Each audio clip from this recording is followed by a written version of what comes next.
Okay, hello everyone. If you're here for tonight's event, if you wouldn't mind taking your seat, we're going to get started shortly.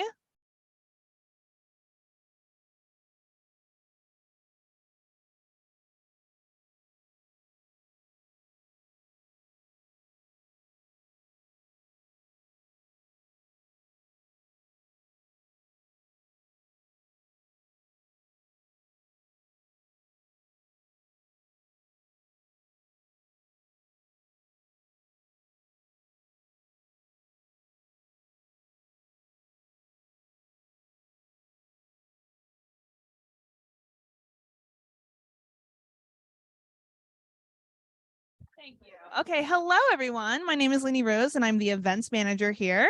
Thank you all for being here today in person and for our virtual audience.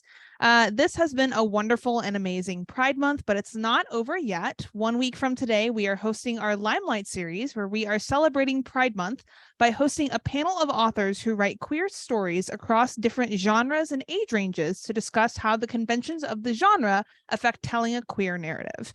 Tickets to this event are a sliding scale donation to Smile, a local organization that helps uplift and support LGBTQ youth. So it's for a good cause and it should be a good time. Before we get into tonight's event, some housekeeping details. Number one, if you need a restroom, it's upstairs past the cash register and the greeting cards. Number two, we will have time for questions tonight for both in-person and virtual attendees. So even if you're watching via Zoom, you can participate. Please put those questions in the Q&A feature so that we can see them and ask on your behalf. And finally, most importantly, if you need to purchase a copy of the book, we will have copies available and we'd be happy to help you out with that. All those copies are upstairs at the register, not on the shelves, and can be purchased prior to the signing line. The moment I heard about this book, I was immediately intrigued. I am someone who loves messy drama, all reality dating shows, and even better if the drama is queer. Kelly's new life in Philadelphia has turned into a nightmare. The only bright spot is her newly rekindled friendship with her childhood friend Sabrina, now a glamorous, best-selling author with a handsome, high-powered husband. When Sabrina and Nathan offer Kelly an escape hatch, volunteering the spare room of their remote Virginia mansion, she jumps at the chance to run away from her old life. And then one night, a wild and unexpected threesome leads to the couple to open their marriage for her. At first, Kelly loves being a part of this risque new world, but when she discovers that the last woman they invited into their marriage is missing, she starts to wonder if they could be dangerous and if she might be next. Our author of the evening is Andrea Bartz, who is a Brooklyn-based journalist and a New York Times bestselling author of We Were Never Here, The Lost Night, and The Herd. Her work has appeared in the Wall Street Journal, Marie Claire, Vogue, Cosmopolitan, Women's Health, Martha Stewart Living, Elle, and many other outlets. And she's held editorial positions at Glamour, Psychology Today, and Self, among other publications. Joining her in conversation is Kathleen Barber, who is the author of Truth Be Told, which was originally published as Are You Sleeping and is the basis for the Apple TV series starring Octavia Spencer, and also the author of Follow Me. She graduated from Northwestern University School of Law and practiced at large firms in Chicago and New York before leaving the law to pursue writing. She now lives in Washington, D.C. with her family. Please welcome our authors of the evening.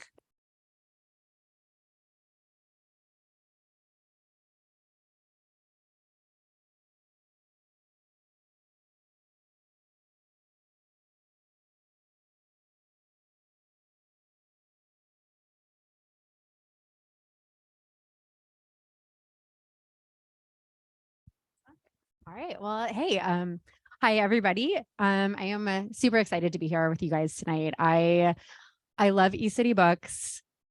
I love Andrea Bartz as a thriller author, and I really love The Spare Room. When I got a chance to read it, I literally could not put it down. I was just on the couch, like unable to do the rest of my like adult duties for the rest of the day because I could not put it down. So all of which is to say, super excited to be here and chatting with you tonight. So do you want to get us started by reading a little bit of the book for us? Yeah, thank you so much. And thank you so much to all of you for being here. It's so great seeing your beautiful faces. And I'm so grateful to you, Katie, for doing this. Her books are amazing. Don't leave without them. Don't leave without buying something to support this wonderful bookstore that is able to host events for free because of the purchases that we leave with. And I'm going to start with a very short reading, which is something like 3 minutes. So don't worry. And this is from the prologue of The Spare Room. The streets are silent at Tanglewood Estates. Swaying branches and the occasional squirrel are the only breaks in the slow-moving shadows, undulating shapes that stretch like caramel in the late afternoon sun. For months now, the sole sound has been the trilling of oblivious birds and the footfalls of walkers, plodding after their dogs or just trying to break up the monotony, their eyes hungry for novelty after so many months indoors. What the walkers can't do, of course, is peek into their neighbors' homes.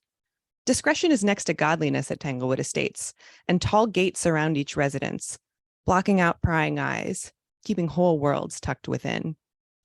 In one mansion, a teenage girl takes her 24th attempt at a selfie, while upstairs, her mother snaps open a jar of CBD gummies. Next door, a father of two rubs his face before turning on the camera for his 4th Zoom of the day. As night creeps over the community, let's pan around the corner to the Gothic Revival, where 2 kids are working hard on the choreography of a TikTok dance, rattling the floor with the same song over and over and over. Then there's 327 Tanglewood Drive, a stately manse with tall windows that look out on the lawn and the cemetery next door. Most of the house is still, a darkened dollhouse on a quiet night, beds spread with trendy duvets, fixtures gleaming in the kitchen and myriad baths. A figure stands at the sink, shoulders hunched. Look closely. The silhouette quivers like a leaf on the marbled ivy that clings to the gate out front. Every once in a while, a large shudder takes over their shoulders. But the most obvious motion is in the hands, moving steadily, writhing and twisting like dough on a hook, scrubbing and scrubbing and scrubbing, and the blood stiffening in the cracks of their palms. Thank you. Yeah. Yeah, go ahead. Clap. Please clap. Yeah, I love that beginning because I think it just does such an excellent job of setting the scene for what's about to come. And speaking of the scene, we're sitting here in a bookstore in Washington, D.C., and this book is set in Virginia, not far from D.C. So I'm curious to know why you decided to set it in this area. Do you have a connection? I do. I actually spent a good part of like deep lockdown, about 20 minutes from here, and I was in Maryland, so I was not actually in Virginia, but I did see some mansions in Virginia, and knew that's where the really big houses were. But early in the pandemic, I was alone in my studio apartment in New York City, all 380 square feet of it, with my cat, and slowly losing my mind as construction somehow continued, and they were jackhammering into the balconies of our building. And was sort of passing the time talking to random people, like a lot of us, right, on social media and stuff. And I kind of reconnected with somebody I went to high school with, and I eventually got to a point in June 2020 where it was like, oh, this isn't ending anytime soon. Like, I think I need to make a change. And I was looking into all sorts of possible escape hatches. I was like, could I somehow like drive to Wisconsin, where I'm from? Like, what would I do with the cat? And this friend, volunteered the spare room of their house. And she was like, yeah, totally, come live with me and my husband and our 2-year-old for as long as you want. Like, we have extra space, we have a pool, we certainly could use the company. Like, we're just as sick of each other as you are lonely. So this would be symbiotic. And I was like, okay, let's do it. It was like a weird, wild thing to do, but it was like everything was unprecedented, right? So I packed my little cat into a carrier and I double masked, and I took a one-way Amtrak down, and I thought I was going to stay for a few weeks, and I ended up staying for 4.5 months. So I ended up sort of being a part of their family for quite some time. And I thought it was really sort of, there was no romantic anything. There were no missing people. Like, let me clarify, those elements are all not there, but we really were a pod, and I was sort of part of their family, and it was just really intimate, like living with these people that I didn't actually know very well or hadn't been in much touch with for 15 plus years. And then while I was there, the other sort of major element that became a part of this book was I was, still seeing my therapist via this very newfangled thing called Zoom. We were all learning how to like turn on our mics and stuff. And I was crying to her one week. I was just like, I thought that this year, I sort of went into 2020, like, this is my year. I am 34. I am like, I've done a lot of work in therapy. I want to meet a partner this year. I'm going to like meet my husband. We're going to, get engaged. We're going to move into the next stage. And then there'll be kids and the minivan and all those things. Like, it was like, this is time. And then the pandemic hit. And I said to her, I really didn't think that I was going to have to put mate seeking on hold in my mid 30s. Like, that sucks. And she was like, well, we are 15 minutes. You are 15 minutes outside of a big city. I was just in the suburbs. And you'll recall that summer stuff was starting to open up a little bit. Like, you could do stuff outside and see people 6 feet away. So she was like, why don't you just go on some dates? If nothing else, it'll be good fodder for therapy, which, like, made my therapist never ask me for fodder again. But it's like, God, am I boring you? I'm sorry. But I mean, I didn't have anything else going on. So I was like, fine. And I re-downloaded a dating app. And one of the first things it asks is, I am interested in, and the options were men, women, or both. And I had wanted to and talked to friends about dating women for years. Somebody just reminded me this very specific memory of 2017. We were talking about that, but I just had never done it. And I always felt like I wasn't sure enough that I'd sort of earned the right to potentially waste someone's time. And there was just something about the fact that I could say, like, I'm still paying rent in New York. I don't even live here. So, like, we're just getting together because we're all sick of being in our homes, right? And so I selected both, and I went on exactly one date in DC, and it was with my now partner of almost 3 years, Julia, who is wonderful and amazing. And so I also sort of, came out, soft launched my own bisexuality during the pandemic. And it was this huge sort of rejiggering of examining what I thought I wanted versus what was sort of outside expectations and outside narratives of what a woman should want and should be and should behave that were sort of put on me. And I had never pulled those apart before. So I wanted to sort of take all those themes and settings and raw material, fodder, if you will, and throw in missing people and dark secrets and dead bodies and all of the above. Yeah, as thriller writers do. I'm so glad though that things worked out so much better for you than they did for Kelly in the book. But knowing that you have such a personal connection to so many of the themes in the book, can you talk a little bit about how your writing process for this book may have differed from your writing process from your other books that may not have been so personal? Yeah. So the actual writing process for this book, I mean, this was my fourth, and in every case, I'm starting with sort of this hook, this idea of like an interesting scenario that I'm going to throw my protagonist in. And then I'm just going to like write my way out. And it's like, a cat like clawing its way out of a bag. Like, that is how I feel when I'm writing it. So in sort of the day-to-day sense, it felt like all those other ones where as I was writing it, I had no idea what I was doing and like where it was going and any of those things. But I think in this one, the themes, especially of this woman, like recognizing that everything she thought about herself some of it might not be true. And this theme of like hitting a certain point in the pandemic where like you recognize that this trance of busyness that you were in, of just like barreling forward, having a million activities in a day and being so busy, like suddenly hitting this wall really forces her to listen and to reconsider and to sort of, tap into her inner wisdom and stuff that maybe she's always known to be true, but hasn't really listened to before. I didn't expect that to come out in this book the way that it did. I actually pitched it not set in the pandemic. So the same setup of like a woman who's just been, sort of dumped in a new city and still goes to live with friends. But remember in 2020, how everyone was like, I never want to read a book about the pandemic. We were like, I never want to think about this again. I see why there are no books set in 1918. Like, screw this horrible time. Like, I can't wait to get out. So when I pitched it, which was still 2020, I was afraid of that. And I was like, I don't think it should be in the pandemic. And it was my editor who was like, no, I really think that's a key part of it.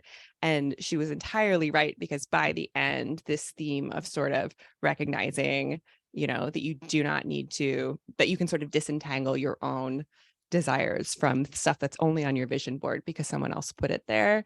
Recognizing that difference became a really key part of it. And that was certainly inherent to my own experience, but I maybe wouldn't have noticed it in the same way if I weren't working it into a narrative. Yeah. Yeah. I was one of those people who was like, I never want to read a book set during the pandemic. But I loved this because I thought you did such a nice job of weaving the claustrophobic aspects of the pandemic into it without making it overwhelmingly about it. Yeah. So The Spare Room is a much more sensual book than some of your other books. And frankly, I think it's a much more sensual book than many other books in the genre are. And as somebody who reads a lot of crime fiction, I thought that like the sexual tension was really exciting and really fresh. And so I am curious, did you set out to write something that was kind of like genre defying, or was that just a byproduct of the story you wanted to tell? Yeah. I mean, as I mentioned before, I sort of had no idea what I was doing with this book. So I pitched it thinking it was like all my other books, except that instead of being focused on a friendship, which all of my past books have been sort of thrillers about female friendship, I was like, oh, this is still about these friends, but then also there's going to be like a triad thrown into it. There's going to be this throuple. And I didn't really process that was going to mean I was like writing quite a bit about sex. Until I was deep into it and like, oh my, so to speak. So I didn't think of it as a sexy book and didn't think of it as genre defying until the book was done and my publishing team was talking about how to market it. And there was sort of an internal debate of like whether we should like call it sexy and like lean into that, or like sort of be coy about it and let people discover it, because yeah, people who are just expecting a book like my other ones would not necessarily expect that. And I also didn't really realize that I was writing domestic suspense, which, if Goodreads reviewers are to believed, is like worlds different from thrillers. They were very upset that they were promised a thriller and got domestic suspense. But yeah, I knew that with my past books, I had sort of resisted the normal narrative of a primary romantic relationship sort of being the central relationship or the central energy or plot point in the narrative. Like most, I'm going to go as far as to say most sort of feminist psychological thrillers are about a primary straight relationship, right? There's the widow, there's the woman who seems to have the perfect family and the perfect marriage. There's the jealous ex-wife. There's, it's just very often about a man and a woman in a relationship. And that was why I wanted to sort of defy that with my earlier books and write about a friendship. And so maybe it was naive of me, but I once again was like, well, I'm not doing that. And then I got deep into it and I was like, oh my God, I'm writing 3 people falling in love. And it's really, really hard. It turns out, like way harder than just a friendship. But yeah, for me, the sexual tension and there actually aren't that many on the page, but like the sex scenes and the sexual content was sort of essential because this is about her rediscovering her sexual identity. And this is about sort of her sexual reawakening in her 30s. And like, none of the stakes would be there if she was just their platonic friend who like, for some idiotic reason doesn't leave when like shit gets real weird. Like it only makes sense if she's deeply in love with them and like falling in love and having, deep into that like dopamine state where like you're basically drunk all the time. So it was just trying to capture the excitement, sort of like the fizzing excitement and the rose-colored glasses that you have in that brand new stage with someone, how you feel like you're in your own little love cocoon anyway, which like is extra insular when they're in the cocoon of, lockdown and like not being able to engage with the rest of the world. And so it sort of adds to that claustrophobia of that feeling of like, this is our little world and it's us versus them. And like, it's like a crucible, like everything is heightened because of that. Yeah. Leaning into like the claustrophobia aspect that you mentioned, the setting itself, the fact that they were in this gated mansion, kind of like set apart from everybody else with this cemetery off to the side, which is a bit creepy. So I was wondering, is that kind of like the area that you moved into during the pandemic, or did you draw inspiration somewhere else? Yeah, that was not where I was staying, in like a pretty typical suburb, and like, we like waved to the neighbors when they walked by with their dog and everything. So it was like a much friendlier feel than this. But we did at certain point, we were doing, outdoor stuff. I was there in the fall. So we were driving to like fall festivals and stuff like that. So we would occasionally pass through these neighborhoods where, my friend would casually be like, oh yeah, like diplomats live here. Like this is where the diplomats live. And it was just these huge sort of estates, and you could just see like the tippy top of their mansions, and they had gates around them. And I was like, who knows what goes on in there? Like, what a weird place to quarantine in that must be, or, to experience lockdown. So to me, it all felt very Gothic. And I sort of liked the idea of like a sort of modern Gothic, but with like a throuple instead of like, the more typical Wuthering Heights style. And then the cemetery, which actually had played a much bigger role, and there's a lot more set there in earlier drafts, and it kind of became a set piece. But no, the cemetery was based on beautiful Greenwood Cemetery, which I'm lucky enough to live near in Brooklyn. And I did a lot of like walks through there by myself when I was trying to come up with stuff. So I think it just like wormed its way onto the page. Right. So I loved the characters in this book. I thought they were all really dynamic and complex. I particularly liked the way that Kelly and Sabrina and Nathan all kind of played off of each other.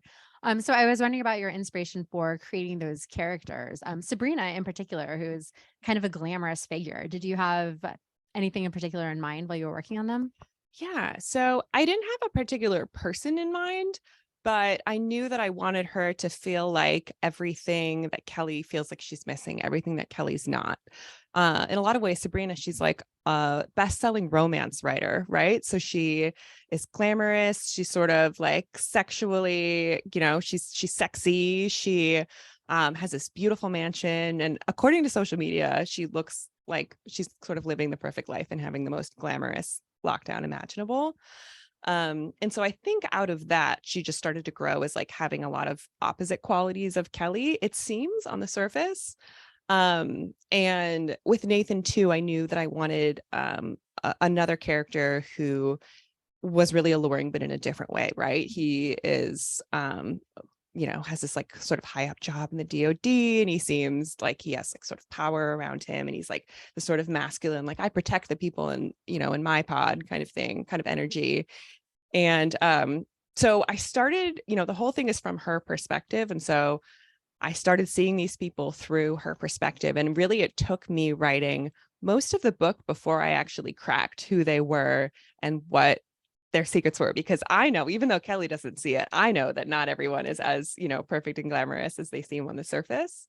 And so it took me a long time to sort of figure out like, what are the secrets, and like, why do they need to present in such a perfect way to Kelly, this near stranger, and sort of to the world via social media and everything. And it was fun to sort of then go back through the story, knowing and like look at every scene. And now that I know who Sabrina is and what she's hiding and what her motivation is, like how would she behave in this scene, and sort of make their energy and their relationships feel really distinct and real and intense in every scene. That's really interesting, that what you just said.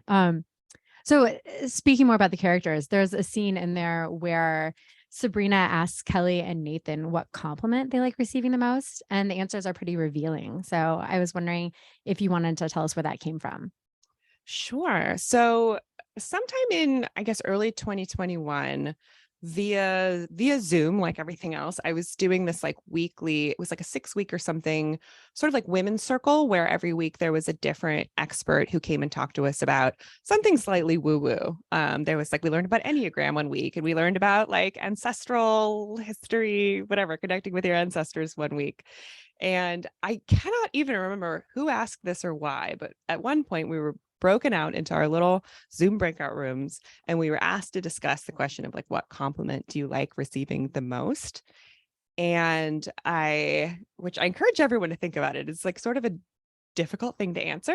And I have been asked like, what's your answer now? And I'm like, I still don't have a good one. But what I said was, oh, I really, my favorite compliment is that I like make someone feel, I've somehow helped people, or I've made them feel, loved or heard or something like that.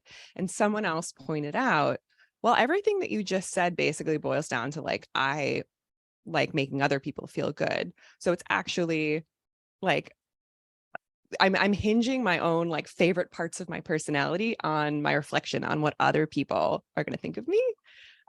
Which I think is a very female trait. It's a very, sort of coming down from patriarchy, where we expect women to serve others and to, be martyrs and all that stuff. So I think it's maybe not surprising that that was in there.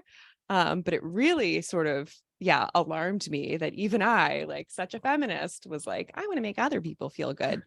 And so, it's sort of every scene. I don't really know what they're going to be talking about until I'm deep into it, but it sort of just naturally came up in this conversation.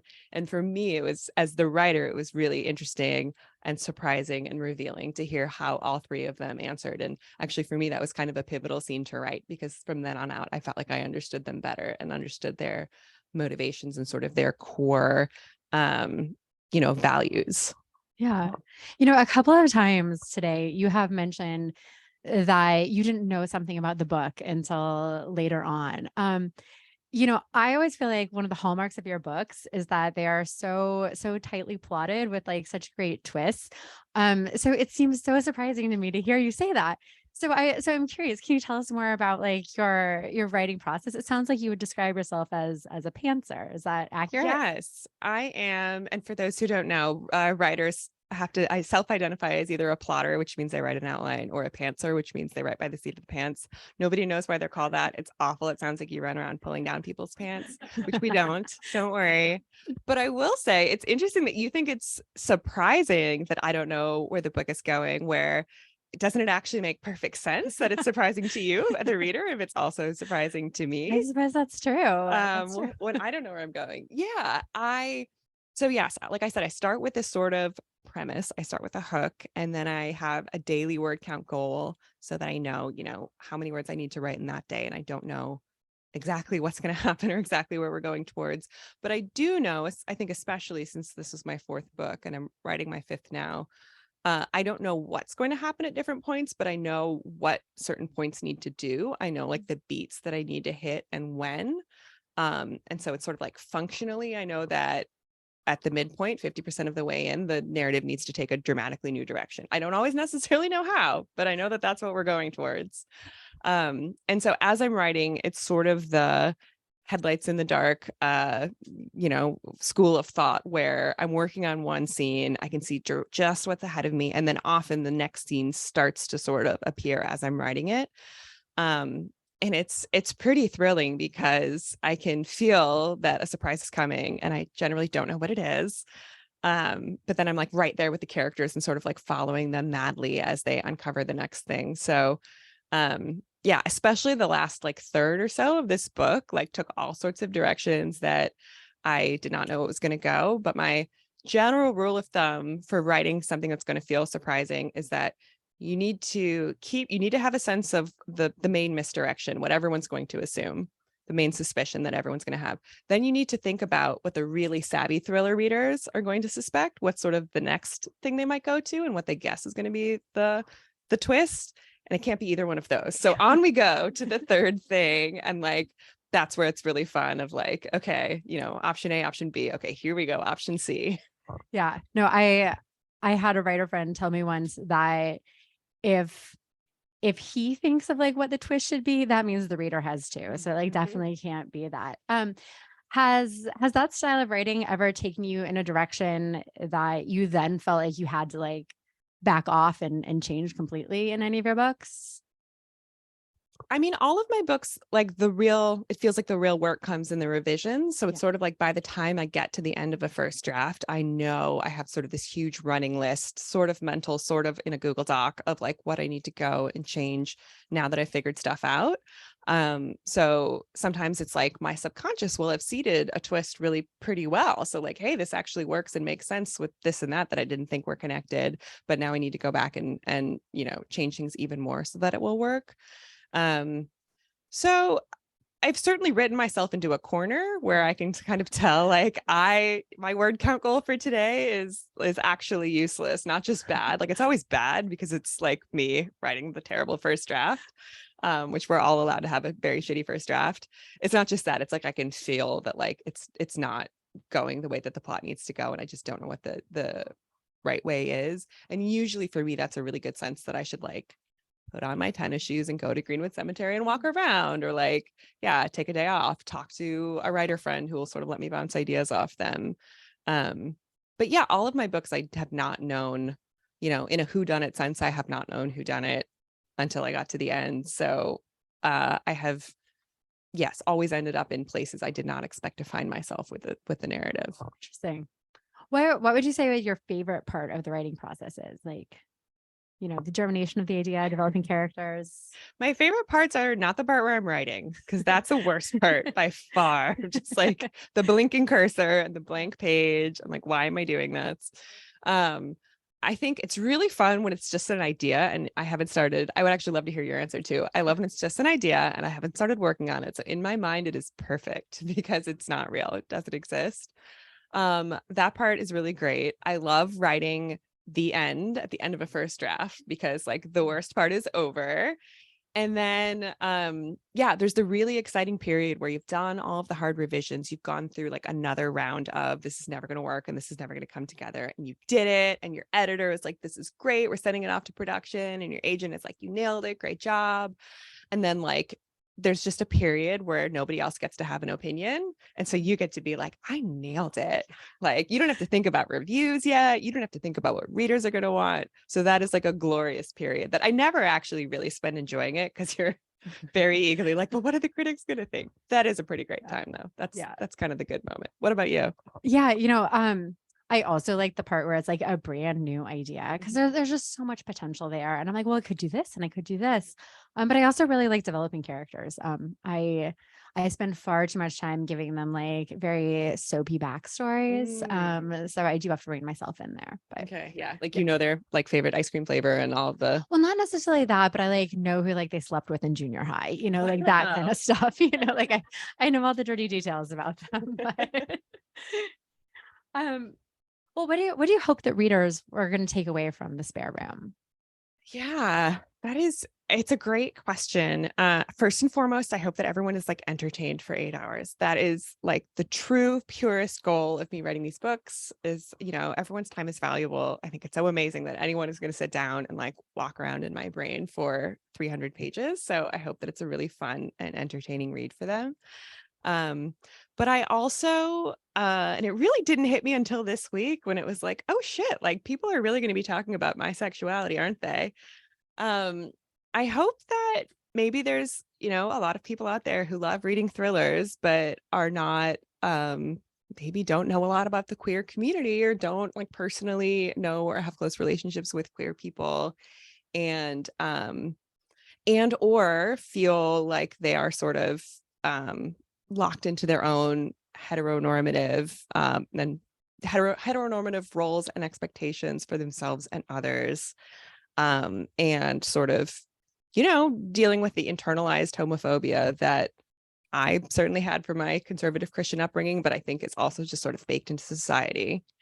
And I know this sounds lofty for like soapy domestic suspense, but I do hope that sort of the themes of this woman, like listening to her inner wisdom for the first time, and experiencing the freedom that comes from, being authentic and being herself, and sort of like eventually launching that true self of hers into the world, will resonate with people. And maybe it will give other people some courage too, because it felt really scary for me to write, but also 100,000% worth it. And I sort of went from feeling very scared to feeling quite brave. Good. Well, you should also feel quite proud, because it's very, very good. So yeah. And on that note, I think we're ready to take a few questions from the audience. If anybody has anything that they'd like to ask. Yes. If you were forced to quarantine with any of the characters in any of your books, who, in a sexy or non-sexy,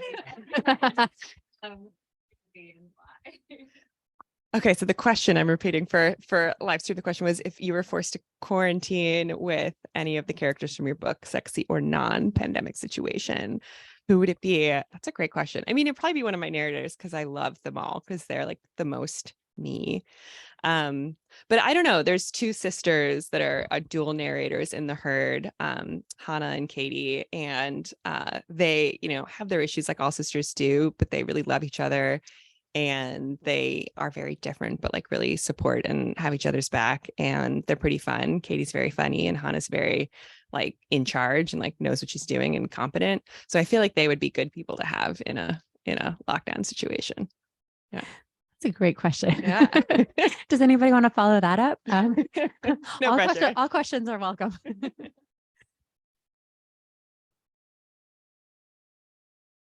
Hi. Good. Great to see you, girl. When you have an idea for something and you start to write, do you crowdsource to your friends, to other authors, the people that you talk with in that community about, hey, I have this idea, I'm working through something like this, I'm stuck on this, and you know what I mean? Yeah. Great question. The question was, when you're working on a book, do you sort of crowdsource with other writers, with my friends, with the writing community about the new idea, getting stuck on stuff, sort of working on it together? So I'm like pretty private about the thing that I'm newly working on before it's like announced. So when people are like, tell me about your next book, I'm like, I will eventually. So I'm sort of like protective because if one person is like, that's a bad idea, if like, user 389 was like, that's a terrible idea, I'd be like, you're right, I suck. So I need to protect myself from that. But I have like a few trusted friends who are also authors that like, we call it plot doctoring. Well, like we can sort of like be like, plot doctor, need a plot doctor at any point, and they will help any of us. We will help one another, like just figure out whatever we're stuck on in a book, which is often with thrillers. And I'm curious about your experience. It's often like a very specific like piece of the puzzle. Like it's like this engineering problem. Like I need to get these 3 characters into this room with this object. How do I do it? And sometimes it's much bigger. Like, why is this entire premise not working? Like, let's go back to it in a foundational way. And like, they're people I really trust because I really trust their minds and love their books. But also, I don't know, especially with Julia, my partner, who's a data scientist, it's like actually been really helpful sometimes to talk to her because she's not an author and brain works totally differently. So like, I will be so stuck in like a certain groove of thinking about it. And I don't think trying to throw me off at all, but just will ask a really astute question that is looking at it in a way completely different from me. And that has been really enlightening and helpful at times too. Yeah. Thank you.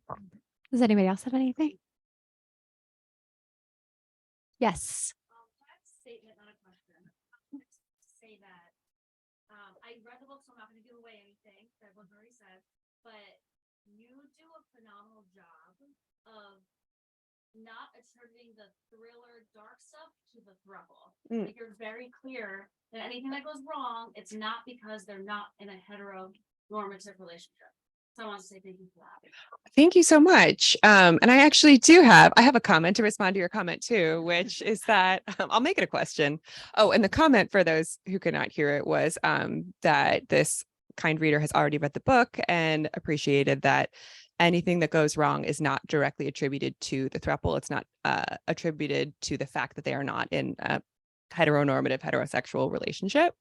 And that was very intentional. And in fact, I worked with an authenticity reader, a sensitivity reader, because I am not poly myself, and I really didn't want to accidentally fall into stereotypes or describe something in a way that was not accurate or authentic or was insensitive in ways I didn't notice.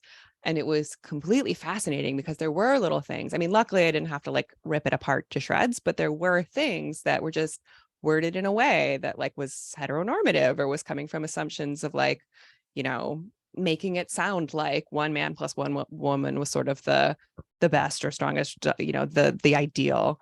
And so I have, yes, huge gratitude to them for helping me hopefully get that right. Because it was always part of the story, but it was scary sort of writing about a sexual identity that I don't personally have. It's very interesting. Yeah. Anybody else? No. Well, is there anything that you've read or watched or listened to lately you'd like to recommend everybody? Yes, always a fun question. I'm gonna put a plug in for my sister's book, The Writing Retreat, Julia Bartz. It came out in February of this year. It was an instant New York Times bestseller. It is dark. It is super effed up. It is great. It's about a writing retreat gone very, very wrong. So that is a high recommendation. If there's any fans of You in the room, the latest book in the series, which is inspired the TV series, but it's distinct and, in my opinion, much better. It's so great. The latest one of that came out in April. It's called For You and Only You. Joe goes to Harvard for an MFA, and like it's exactly as delicious as it sounds. So I highly recommend that one. And then one that has not come out yet that I loved, it's coming out in July, is called Thicker Than Water by Megan Collins. And she just writes these sort of literary mysteries that are very relationship driven. It's about a woman and her sister-in-law who are like best friends and have this like sister-like relationship until the man that connects them, the husband and brother, sort of becomes the prime suspect in a murder, and it sort of stretches their friendship to the limit as they try to figure out what is actually going on. So everyone look for Thicker Than Water as of next month. Oh, very cool. Well, I think that's about all the time that we have. So I just wanted to say thank you again to eCity Books for having us. Thank you, Andy, for being here. Thank you, everybody, for coming out. It's been a lot of fun. Yeah, thank you so much. Thank you so much to everyone for coming. Thank you everyone for being here. If you need to purchase a copy of tonight's book, we have them upstairs. Give us just a moment to reset the space to pull out a table for these folks to sign.